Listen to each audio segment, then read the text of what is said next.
welcome back to the show now. My next guest is a physical therapist, a yoga instructor, personal development coach, and a solo traveller. Her mission is to help women see their worth and ensure that they don't lose themselves in family life. Sinead Kennedy, you're very welcome to the show. What is a personal development coach? And I probably need one now, so I need you to tell me this in detail. Yeah, so personal development coaching, if we just take out the word coach, let's look at just personal development. So personal development comes from a need of change in your life. So really, it's when you want to move forward with some sort of aspect of your life. So a really nice way to explain it to everybody is that all of your clothing items come with a care label, and the manufacturer told you how to care for that item, but none of us actually know how to care for ourselves, and we were never given instructions how to do that. So a lot of people, they really do lose themselves in family life or careers, and generally they're living in the spin cycle, and what we want to do is move them out of the spin cycle and get them to iron out the creases before they happen. What do you mean by the spin cycle? So most people are just running around, they're busy, they're not self-aware, they're all out there, yeah. So perhaps, we're all just in the rat race, and we're just not really taking time for ourselves. And we're not evaluating ourselves or proactively looking at how happy or emotionally satisfied we are. You might have the house, you might have the husband, you might have the car, but are you actually truly happy? And what is it that you've always wanted to do? What's your burning desire? What's your passion, So before you get to sort of a Shirley Valentine meltdown and run off for the hills, you might want to consider some personal development coaching to get a really good snapshot of your life, so that you can just, move smoothly into the next section of your life. What does that entail? I mean, is there questions? Is there like a test? I don't know. So personal development coaching is somebody books in with me for a one-to-one. And what we do is we have a really nice discussion about where their life is at the moment. So I'm not an agony aunt, and I don't give any advice whatsoever. It's okay, we have one of them. Yeah, we have it in the preparation. But personal development is literally finding where you are, what's your passion, and what's missing in your life. So it's done through really nice questioning, but very much challenging as well. So challenging your limiting beliefs. And we all have limiting beliefs, and we may have picked up our beliefs from other people because they've been transferred to us. So for instance, what your parents told you, what your teachers told you, what other mentors may have told you, they can really be holding you back if you have taken on those beliefs. Do you think sometimes we are put into a particular box by the people around us, and it's hard to break out of that? Absolutely. So we all have our roles and different roles in life. So, we have our role as a television presenter, we have our role as a friend, a mother, a wife. And where are you in all of this? So this is where a lot of us get really caught up, that we're trying to be all things to all people, and we're forgetting about the one person. So self-love, self-worth, and self-respect can only come from the self, and that's what you really have to get back into, is find yourself in the madness of daily life.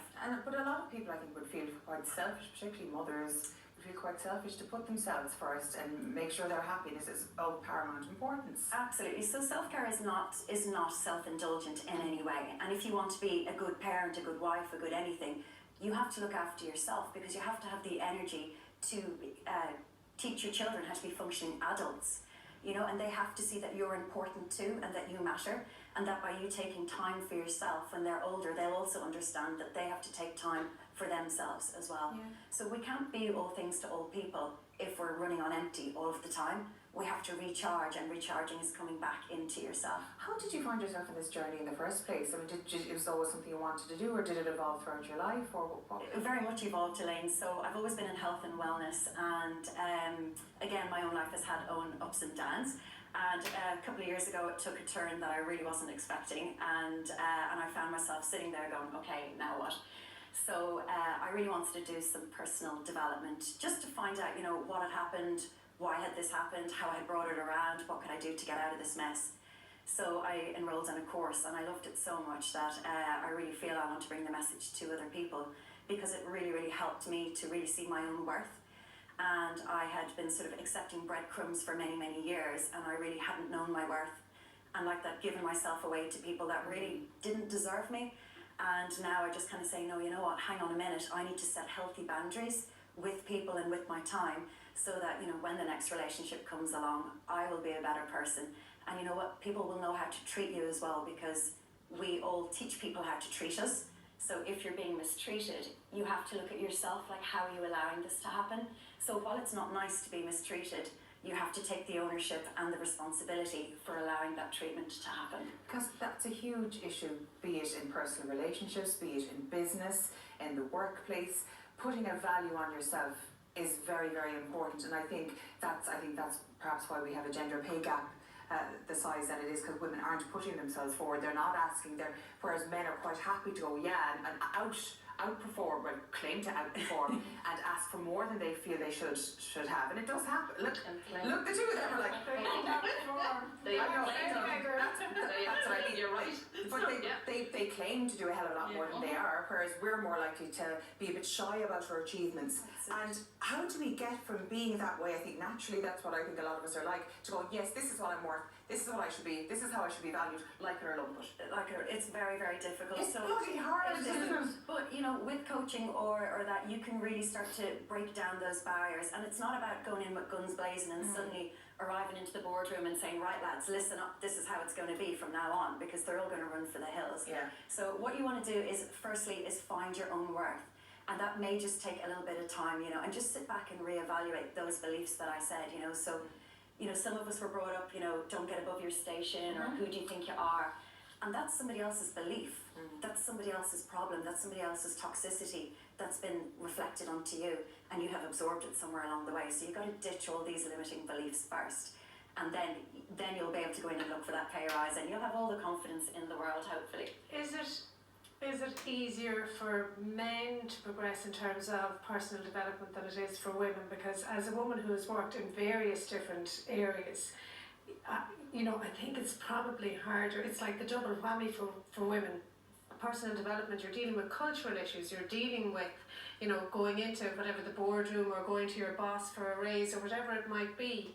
And you're dealing with all the cultural associations around that, and the culturally self-limiting and community-limiting beliefs on you as a woman. So do men progress easier? Like if you say to a man, go in and ask your boss, the boss is more likely to expect a man to come in and you know, ask for a raise than they will a married man will get more than a married woman.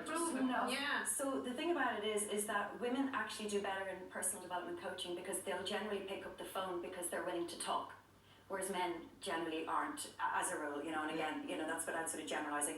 But women will talk, and again, you can sort of get more feelings with the woman, and you know, how you're feeling, you know, how's it going to feel if you don't ask for this pay rise? You know, are you going to like yourself? And generally the answer is going to be no. You know, I want that pay rise. So again, through personal development, we're asking really hard questions as well. You know, what does that pay rise mean to you? And you know, it means my child can go to a better school.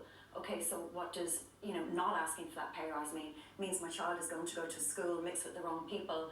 Oh God, yeah, I really need to go and ask for that pay rise. So again, you're sort of really trying to see what the benefits are, how you can approach it. And again, it's not about going in guns blazing. It's getting you the confidence and looking for the right route for you. And it's not giving advice, it's finding what works for you. Because what works for me is not going to work for you. Not one size fits all. And I suppose when it comes to relationships as well, a lot of people find themselves stuck in a bit of a rut. Absolutely. It's like, why am I here? What am I doing? What's going on? They're a certain age, and be them married or in a long-term relationship, just kind of plodding along for the sake of it.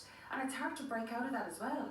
Very much so. So I'm actually working with a couple of women at the moment who are in that situation. And you know what, they don't regret having their children and that, but they may regret, you know, and again, confidentiality, you know, but who they have the children with, yeah, let's be honest. Hallelujah. So, and you know, that takes guts to come and say that, you know, that, you know what, I don't like my husband anymore, I don't like what we've become. So again, I'm not going to tell anybody to leave their partner. It's about finding, okay, how can you make this situation work for you? And it's not about the husband, it's not about the children, it's about you, the person. You're my client, you're coming to me for your help and for your well-being. And if the relationship dissolves over the years or whatever the outcome is, you're my client, and it's you that I'm working with. Everybody deserves to be happy, fundamentally. And no one's happy all the time, but the basis of everybody's life should be a core of contentment and happiness. Absolutely, and it's nobody's job to make you happy, only yourself. You know, you can't expect other people to make you happy. And there's no medals for martyrs. No, exactly, there isn't, you know, so you owe it to yourself to have the best life ever.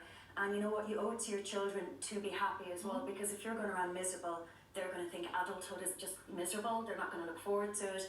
And you know, we all should be functioning adults, you know, and adulting means looking at yourself, and that can be the hardest thing to do, you know, is pick up the phone and go and have a life check, you know, because you may not like what you see. If you want to improve your physical fitness, you go to a trainer, personal That's it. trainer. So it's kind of Yeah. personal training for your life. That's it, exactly. You know, you go to the dentist if you have a problem with your teeth, you know, it's the same. So, you know, CEOs, companies, they all employ coaches.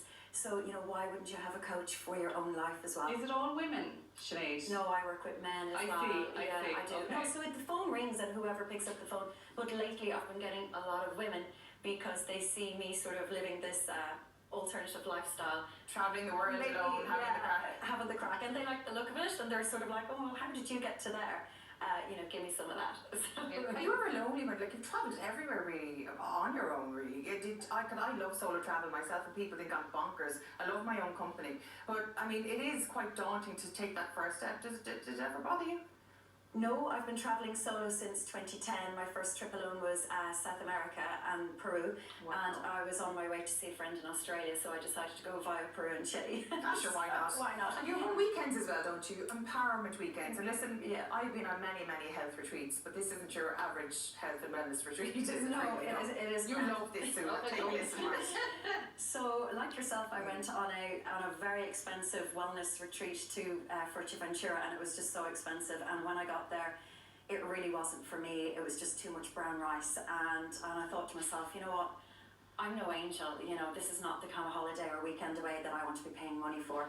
So I set up my own. So Why not? as you do. So I call it Zen and Tonic Yoga Spa Break. There you go. Zen and Tonic. Zen and Tonic. So it's in October every year. And what we do is the Zen is our health and wellness, our yoga. We do a little bit of life checking in as well, and just very subtle life coaching, nothing too scary for your first day out. And you can do it with a glass of wine in your hand. And then also we have a Prosecco reception, we have dinner, we have a beautiful hotel.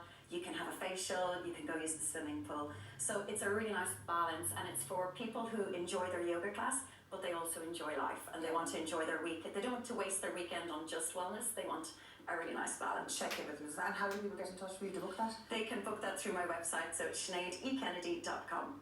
God, I'm feeling quite zen already, don't I? To say, we'll all be there with a gin and tonic and a prosecco doing yoga. Although I can't really do yoga, I'm not that Well, bendy. you don't need to be, you can still come. I do lying down yoga, Exactly. walking yoga. That's it. Yeah. Just a willingness to come, and you know what? It's all very gentle. It's fine. Thank you so much for joining us on the show today. It's been an absolute pleasure. Now time for a quick break. When we come back, our agony aunt is in the building. Ask Tina